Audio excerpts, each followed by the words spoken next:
Alright, what is going on? As you can see from your screen and from the title of the video that you clicked on, we are here to talk about King of Fighters 15 and DNF Duel. The betas are now over. Second impressions are just as important as first. Well, I guess technically it's still a first impression afterwards for DNF Duel because the game wasn't playable when I first did that, aside from the versus CPU part, which wasn't really good at getting an understanding of the game since the CPU was underwhelming, to say the least, which is not surprising. But it really helped. So let's talk about DNF Duel first. It really helped to just kind of go in a second time, because originally I was very underwhelmed. I could see, well, let me preface this by quantifying what I look for in a fighting game. This is gonna sound weird, so bear with me. I don't generally look at a fighting game and be like, is this fun? Because I've played a lot of fighting games since I got into them in the first place, and there are only two that I have ever played that I can straight up say I derived absolutely no enjoyment from playing those games whatsoever. Otherwise, every fighting game I've played, there's at least some fun to be had there, including ones that I will generally trash talk backwards and forwards. BlazBlue Cross Tag Battle is the first game that comes to mind about that. There was still fun to be had there, even though I absolutely hate what it represented for Arc System Works. I hated what they were how they were talking about it, the reasons they were talking, the things that they were talking. Anyway, it's not worth getting into. But I still enjoy, when I did play the game for a little bit, I still enjoyed it. So what I look for in a fighting game is not whether or not I'm going to find it fun, whether or not it is fun. It's whether or not I'm going to still find it fun after an extended period of time. Do I see myself continuing to play this for the foreseeable future, for 6 months, for a year, for even longer than that? That's what I look for in a fighting game, because otherwise, I'd rather just continue spending my time on the fighting games that do have that for me. And DNF Duel didn't have that, doesn't have that. I don't see myself playing it for any extended period of time. So ultimately, whether or not I get it and whether or not I play it is ultimately going to depend on the environment at the time. Is King of Fighters 15 going to pop off hard and is it going to be played by everybody worldwide, and I'm able to find matches instantly at all times of the day? Maybe. That feels like a bit of a pipe dream, but nothing's impossible. It might. You never know.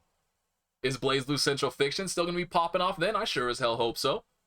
Hopefully, I really, part of another pipe dream is that, because they haven't announced anything about it, I still don't understand why Cross Tag Battle is getting has rollback confirmed for the console version and the PC version, but Central Fiction only has it for the PC version. So part of that pipe dream comes from, maybe they'll include it in the console version as well. And then the real pipe dream, the absolute, high on every drug known to man style of dream, is that somehow they put crossplay in it too. That would be the best, but I have to imagine that's not what's going to happen. But so that's kind of what is going to ultimately determine whether or not I get into it. How are fighting games at that point in time? Will I have a desire to play this as a side game for a while? Will this become a main game because all my other games that I enjoy die? I don't know. It's going to just depend on that, because we have an official release date for summer 2012. Official. We have a kind of sort of release date of summer 2022. We also know that there are going to be more characters coming. The one thing that I am hoping for in between now and then, number one, more testing, please. Obviously, you require more testing. But the second thing is that I hope they maintain the insanity that they have established through the first beta, because their early trailers really showed nothing about how ridiculous the game would be. And it's kind of one thing that's a little difficult for me to wrap my head around, is how the game is as insane as it is, while kind of maintaining a pace usually reserved for more reserved fighting games. Generally, the faster paced a game is, the more insane it is. And so you would usually attribute a game like this to be a bit faster, but it's not. It feels like it should be a more calm and collected style of fighting game in terms of how fast the characters move, the startup of their moves, etc., etc. But it is absolutely not that. It is wild. It is crazy. And honestly, I hope they embrace that. It's 18, so I have to assume they are going to continue to do that. But I have seen some discussion floating around about, all right, they were just showing us what the extreme end of the game is going to look like, and they're going to tone it down before the official release. Dear Lord, I hope they don't do that. Please maintain the absolute level of batshit insanity you have going on. embrace it, keep it going forward. I have to assume that is what they are going to do, that this is representative of what the gameplay is going to be like when the game is released. But still, that's just me throwing in my vote to counter that kind of discussion. The second thing, wait, what is the second thing? I'm looking at my notes and I ran out. Oh, but some things don't go too crazy, right? Like people found the infinite for the grappler. Within like 5 hours of the game being playable, people found a grappler infinite. Yeah, maybe remove that. That'd be great. So, talking about the game itself. One thing that I do have to give it a lot, one thing that I praise BlazBlue for quite a bit, and Guilty Gear Xrd, I mean Guilty Gear in general also has this, where every character kind of has its own unique identity, its own unique niche. You can't just be like, well, I enjoy this character, so I'll also enjoy this character. You know, like they play kind of similarly, there's just a little difference here or there. Every character felt very unique that I played. I didn't play every single one of them, but I did play the majority of them. I was very surprised in how much I enjoyed the Berserker and the Ranger specifically. The Crusader is still my boy, but yeah, the Berserker and the Ranger were very surprising. I enjoyed the hell out of both of them. And I just have to, you know, give that up to it. It feels, every single character feels unique, feels interesting. I do have to, because one of the discussions around the game, one of the most prevalent discussions around the game was, you know, please give us training mode. We don't need training mode. This is a network test. We don't need everybody just sitting in training mode. That was the response to it. Now, my argument for the inclusion of a training mode is that it's very difficult to tell how good or bad the online of a game is if you are inexperienced at it, if you don't really know how it's supposed to feel. And so without any kind of comparison, it's difficult to tell exactly how good or bad an online is. And I know that from experience, because when I was originally playing fighting games online only, before I started going to tournaments, before I started going to offline gatherings where I would play extensively offline, I thought online was great as well. And this is back in the delay-based days. I thought online was fantastic. I was having a grand old time. Never noticed, never had any complaints about any connections. Then again, I played offline extensively. I got much better at the games that I was playing. And then I came back and I played online again, and I was playing the same connections that I always was. And all of a sudden, everything felt like I was wading through molasses. All of a sudden, all the flaws were laid bare. And I kind of realized, like, wait, I've been doing this entire time, and that's just how it's actually felt in comparison to how the game is supposed to be? Damn! I didn't realize this was that different. This is miserable. And it took a long period of adjustment to go back and forth between playing online and offline. And so that's kind of one reason why a lot of the times, not to discount anybody's opinions, anybody's thoughts, but let's be real. The majority of the people that play fighting games aren't very good at them. I am somewhat included in that these days. But regardless, when somebody makes a comment, I don't know what your experience is, right? You may be one of the best players in the world. You may also be somebody that gets stuck on floor 5 of Guilty Gear Strive and you can't climb out of that. I don't know what your experience is. I don't know how good you are. Because if you're not good at the fighting game, you're not going to notice how bad the online is, because you're bad yourself.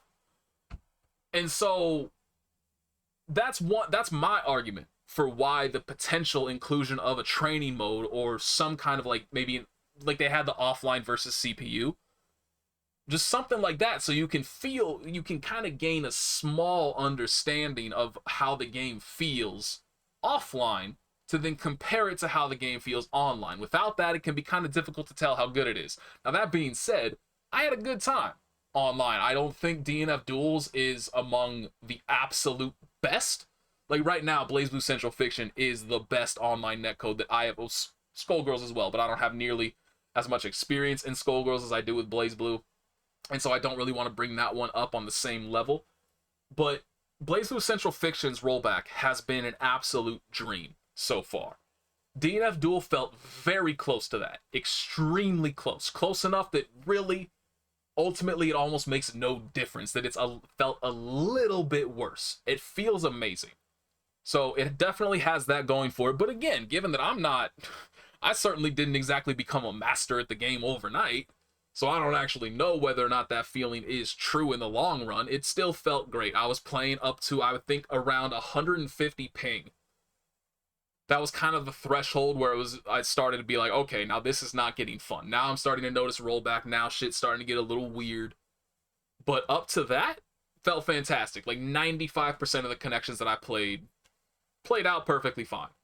So I had a really good time with that. Where else was I? Is there anything else I wanted to say? I mean, ultimately, it does fulfill a particular niche that's kind of missing in fighting games right now, in terms of just embrace the batshit insanity, stick with it, please keep it.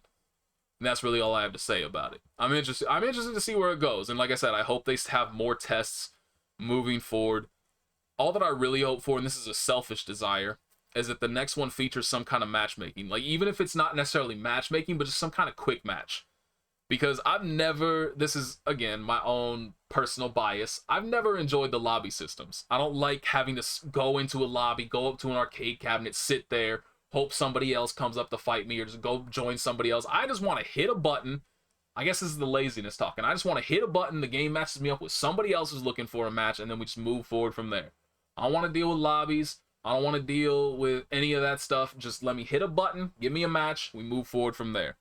And plus, obviously, you're going to want to test your matchmaking unless you intend for those lobbies to be the only thing you have, right? Like if they go the Guilty Gear Strive route, where they have some kind of lobby system that's a pseudo-ranked without calling it ranked. I don't really know how else to describe it. But if you are going to have a ranked queue, then you're going to want to test your matchmaking prior to release. And so I hope that they do indeed have some form of that moving forward. So again, I can just press a button and turn my brain off. That would be great. So that's pretty much it for DNF Duel. Like I said, I came with pretty positive impressions overall about the game once it did actually start to function. But it again is something that I just can't see myself maintaining interest in for the long term, which is what I look for in fighting games. So let's move to a game that I do see myself maintaining interest in the long term, and also get your torches and pitchforks ready. It's kind of funny because I said the exact same thing the first time during the first King of Fighters 15 beta. This is a hell of a lot better than King of Fighters 14, than anything SNK has put out before this. But it still has a long way to go. It's still not great. But because the second time around I said it feels like Street Fighter V, oh shit, no he didn't. He did not compare this to that Crapcom product. Suddenly everybody's angry. It still feels that way, and allow me to actually back that up this time, since I didn't really expand on it. I intentionally wanted to keep the runtime down to the first one. This time, I'm going to talk for as long as I damn well please. The reason why I said that, they both share, so obviously King of Fighters 15 and Street Fighter V are both kind of born from the same cloth. Obviously they both have their own unique identities. They're not even close to being the same game, but still you can see the similarities and you can boil it down. That it's at least something you can compare to a minor degree. Now looking specifically at their online systems, both of them feature connections from 1 bar to 5 bar. In my own experience, anything below a 4 bar was unplayable. It was terrible, and that's where that first impression came from, was because by default, it searches for connections from 3 bar to 5 bar. And so I played 3 bars, I played 4 bars, I played 5 bars. Every single 3 bar connection I got was just rollback-laden, unplayable garbage, which is exactly how it is in Street Fighter V. Street Fighter V also, by default, searches for 3 bars to 5 bars. And 3 bar connections are 90% of the time terrible and not worth playing in. 4 bar connections are the exact opposite. Pretty much 90% of those are maybe not quite as high as 90%. Either way, a significant amount of the 4 bar connections were perfectly fine and played great and felt great. And I kind of sort of assumed that the ones that did not were generally Wi-Fi players. I don't have anything to back that up because for some reason most fighting games refuse to add in some form of Wi-Fi indicator. Maybe it's because they know just how many people use Wi-Fi and they also know about the bias against it. And so maybe they think, like, you know, if we don't add this, then some people will complain about not knowing about it. But if we do add this, then a bunch of people who only play on Wi-Fi won't buy it because of that. I don't know what the reasoning is. Or maybe they just don't want to add in a way to recognize one way or the other what's going on. But without that, you can't know for certain whether or not somebody is on Wi-Fi. But generally, if the ping is jumping around a lot, it's not staying solid at one specific spot, that is usually an indication of Wi-Fi. I mean, it could just be somebody with bad internet, but usually it's Wi-Fi, and that's what was happening. So I kind of assumed that the bad connections were Wi-Fi, which is not. I don't do networking, so I don't know if there's a way that you can handle that well. I guess we're going to have to wait for Project L to come out to show us if there actually is a good solution for that, since that's one of the things they stated specifically was that they were trying to make a netcode that punished the person, or that at least if somebody was on a bad connection, they would be the one that would suffer for it, not the person with the good connection. I have yet to experience a game that does that. It'll be interesting to see if they can solve that, but like I said, I assume that the bad connections that I had that were 4 bars were people that were on Wi-Fi. And then 5-bar connections were pretty much always great. Now, the issue with this, and again, I'm going to compare it to BlazBlue Central Fiction. 3-bar connections, I can't remember the exact list. They put down specifically what the criteria, this was something that I asked for. I doubt it was because of me, but still, it was something that I asked for. They put down the criteria for what each connection strength was. So like 5-bar was like 0 to, I can't remember if it was 0 to 40 or 0 to 50 ping. But either way, something like that. And then a 4-bar was whatever the top end of 5-bar was, up to, I think, 90 ping. And then so on and so forth from there. Now, in BlazBlue Central Fiction, up to pretty much like 200 ping is almost, there's almost no noticeable rollback to that. Past 200 is where it starts to become a little bit of suffering. In King of Fighters 15, it's pretty much half of that, where anything that was over 100 ping, which is pretty much where the threshold for a 3-bar connection is, or at least the beginning part of the threshold for a 3-bar connection, was unplayable. It just sucked, and I don't want to even try to play in those. So when I'm looking again at, this is the pinnacle in netcode for me, for BlazBlue. Comparatively, this netcode has the same experience when I'm looking at half the ping. That's not very good. It's still, again, a far cry better than what King of Fighters 14 offered, or what any SNK product prior to King of Fighters 15 offered. But yet, it still does not hold up to the best of the best. So that's where the comparison to Street Fighter V came from, but I assume it's just because I use Street Fighter V as the comparison, because, for whatever reason, Capcom is still public enemy #1 in the FGC.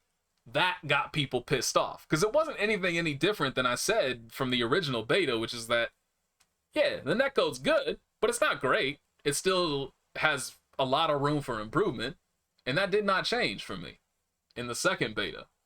So that's where that comes from. So, but they did change some things. For instance, room matches now show ping for each player when you're in the room.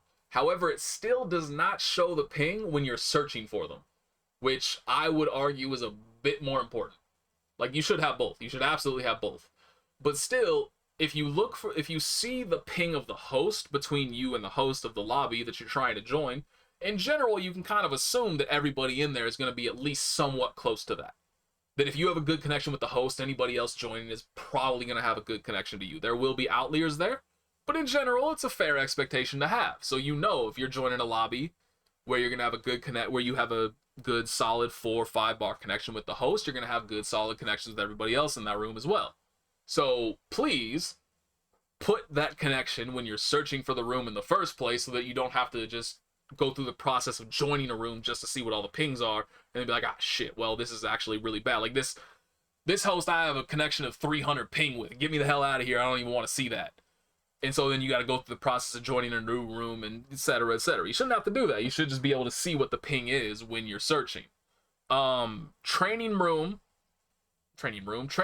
is kind of weird. Now, I did not spend that much time going through everything, combing through everything to try to see what things I would like improved, which I should have done, arguably. But one thing that I did notice was that they kind of had frame data, but they also kind of didn't. So what they had was, instead of actual frame data, instead of showing numbers, they just had pluses or minuses. And so if something was kind of sort of plus, they would have a plus mark. If it was extremely plus, there would be 2 plus marks. Same thing for the opposite end of that. If it was a little bit, I don't know the criteria for what those were. I don't know what if does 2 minus marks mean that this is punishable by most of the cast? Is it just 1 plus mark is +1 to 9, 2 plus marks is +10 to infinity? Like, I don't know what the threshold for each of those are. Why would you not just, like, if you're going to go to the effort of adding that, why not just show us the numbers? It's probably easier to just show us the numbers in the first place. So that's my only real criticism for that. Lobbies. I don't understand why they've regressed so far. King of Fighters 14, from my experience, people pretty much universally praise the lobbies. So why would you not just copy paste the template for those lobbies into King of Fighters 15? Like, they were really good. But right now, they're a far more limited version. Like, you can't have multiple matches going on at the same time in a single lobby, which you could in King of Fighters 14. So I don't really understand why, like, we're trying to move the game forward, we're trying to improve everything, and yet here's the lobby system, which is far worse than King of Fighters 14's. I don't get that. So please fix that. Now, on to the subject. I mean, I can kind of talk about this with both. That's kind of all of my criticism for the game. So let's just talk in general, because I'm curious how you all feel about the overall balance of the characters that you've been playing, of the games that you've been playing, because one of the things that I enjoy is seeing people snap judgments about balance. Now, obviously, one of my own personal examples of this early on, of something that I got criticized for, was in Melty Blood type Lumina, when I said I felt like Koma was the weakest character in the game. And there was some snapback on that. There were people saying, oh, Japan's saying he's top 3. I think Koma's really strong, etc., etc. Whether or not I was right or wrong, I still don't think it's really been proven. I feel like Melty Blood never really found its feet, and there hasn't really been enough competitive stuff going on to really get a solid idea of most characters. Like, I think we were all pretty much in universal agreement that, like, the maids are super strong, that Shiki is super strong. But overall, like, most of the cast, it's kind of, there are some people that think they're strong, there are some people that think they aren't as strong as others.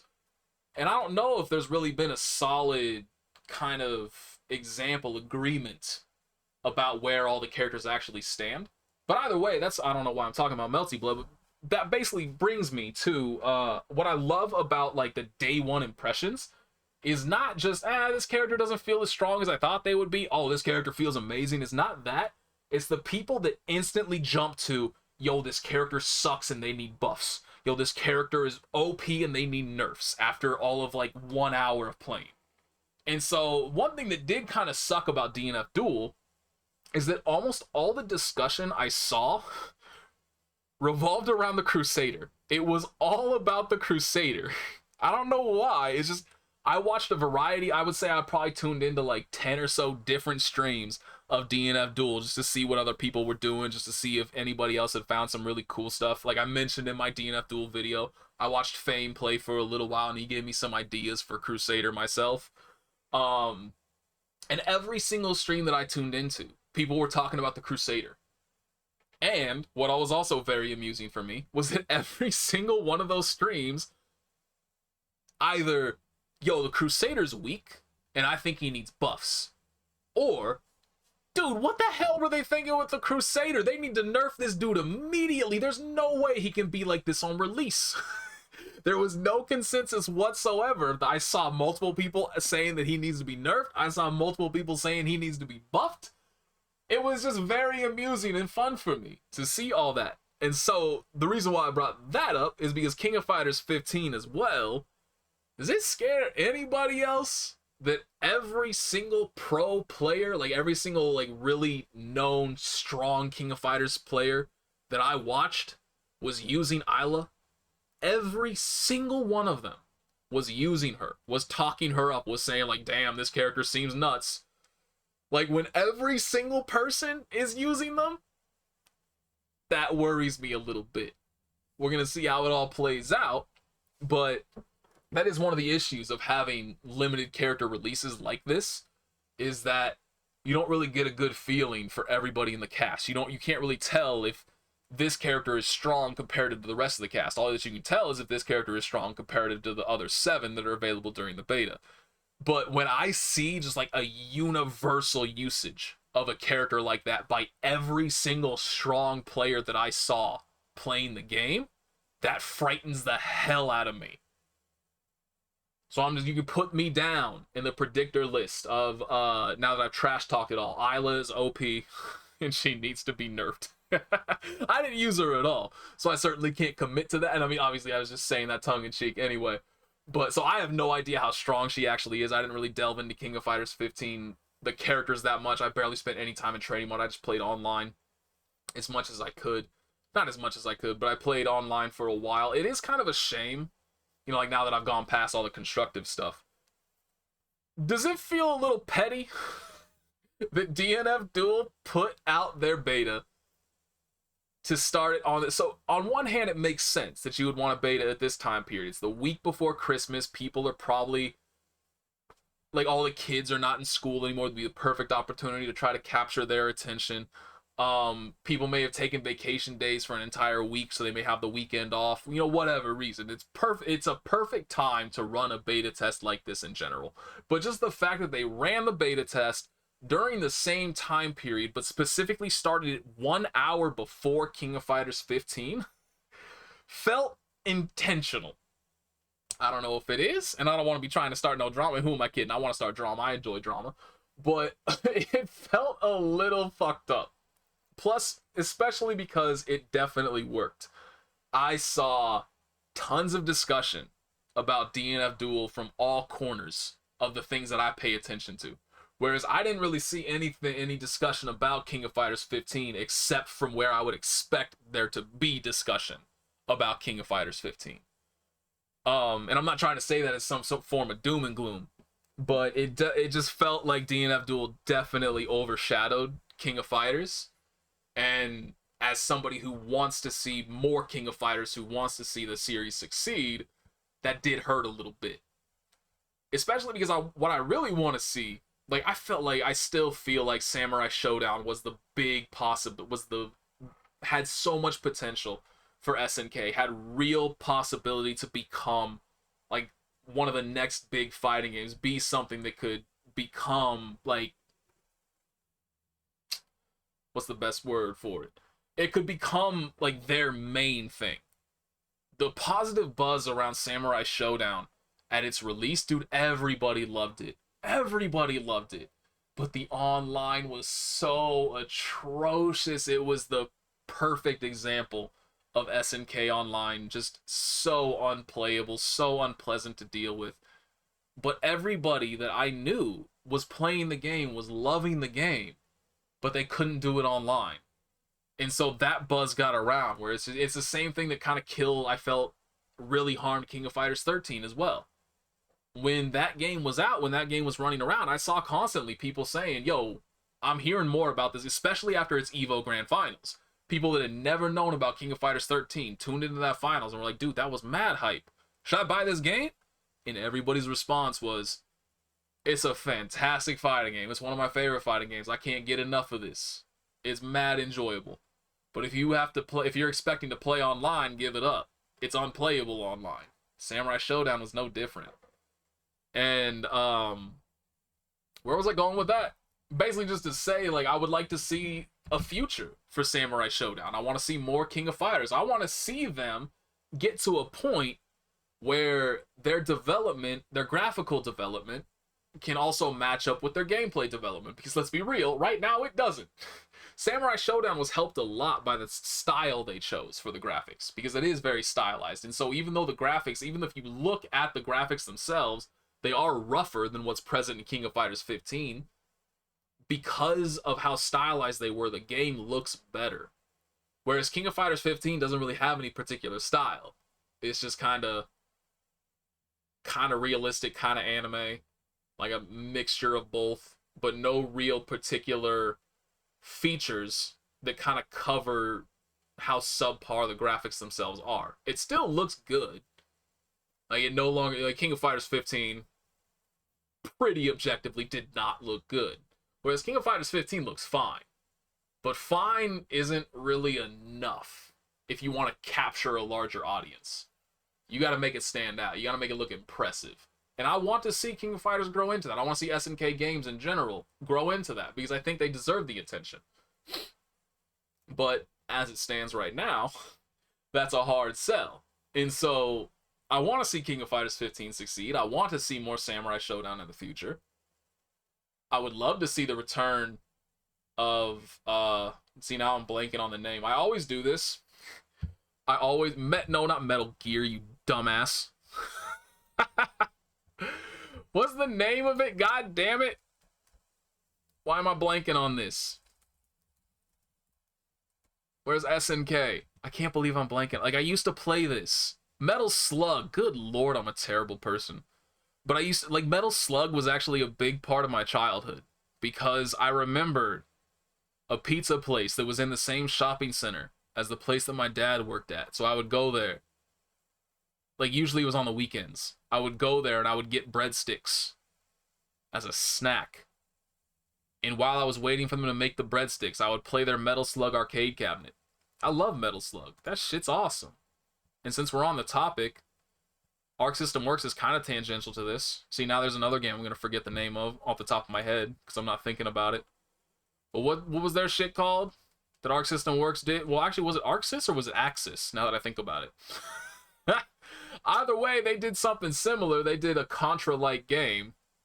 And that thing was sick too. And I would love to, like, you don't even need to remake it, remaster it, no nothing. That game still looks amazing. It holds up. Just port it onto current, like, port it to Steam, port it onto current consoles, please and thank you. Hardcore Uprising. Wasn't that what it was called? Either way, I'm kind of going off topic. Like I said, I want to see SNK succeed. And I want to see SNK get a lot better. So we can get to a point where they're able to develop a game that looks as gorgeous as King of Fighters 13 does without breaking the bank like King of Fighters 13 did. Yeah, anyway, that's enough of me rambling. Thank you for listening. Appreciate it. I'm out. Peace.